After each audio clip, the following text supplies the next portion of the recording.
There are many aspects that make Bridgerton the successful series that it is, but one of the most important is the time period in which the romance series takes place, and more specifically, the year each season is set in.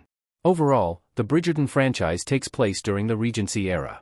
This is a time period spanning from 1795 to 1837 that occurred in British history.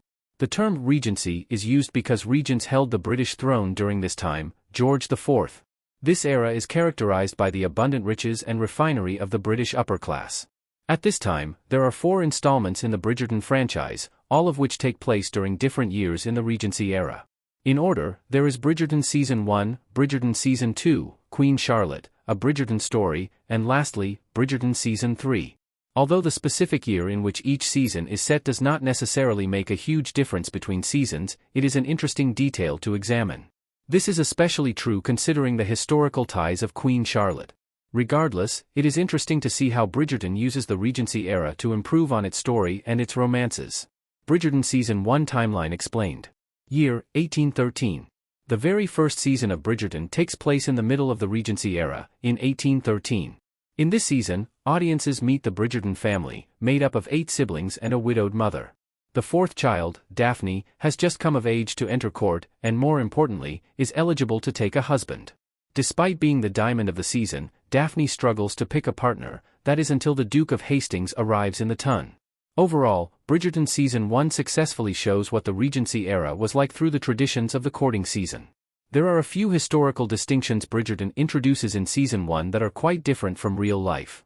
First and foremost, King George III was the King of England in 1813, however the country was truly ruled by his son, the Prince Regent, George IV. Bridgerton reimagines this so that Queen Charlotte is the one with all the power. Furthermore, the series does not mention England's conflicts at the time, such as the War of 1812 and the Napoleonic Wars. Bridgerton Season 2 Timeline Explained. Year, 1814.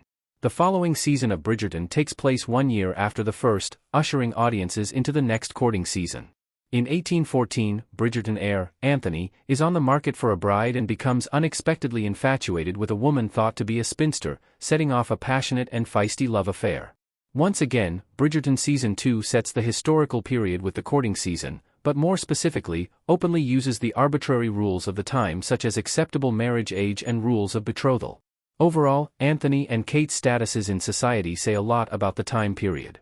Historically, little changed politically in 1814. King George III was still the monarch and the War of 1812 still raged on in America. However, some romantic news did continue to occur. In 1814, Jane Austen published her novel Mansfield Park, meanwhile romantic great Lord Byron published his tales in verse, The Corsair.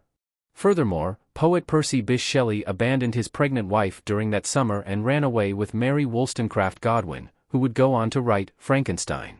In this way, Bridgerton's more angsty romance between Anthony and Kate is fitting for 1814. Queen Charlotte, A Bridgerton Story Timeline Explained. Years, 1761 and 1817. Interestingly, Queen Charlotte, A Bridgerton Story's timeline brings audiences both back in time and into the future. The spin-off series has 2 different timelines. In 1761, Charlotte meets and marries King George III, meanwhile in 1817, Queen Charlotte's heir dies, putting pressure on her other children to produce more babies. Although 1817 is only a couple of years ahead of the main Bridgerton series, 1761 is quite different from what audiences are used to. In fact, 1761 is before the Regency era, when King George III still maintained his mental health and was able to rule somewhat efficiently.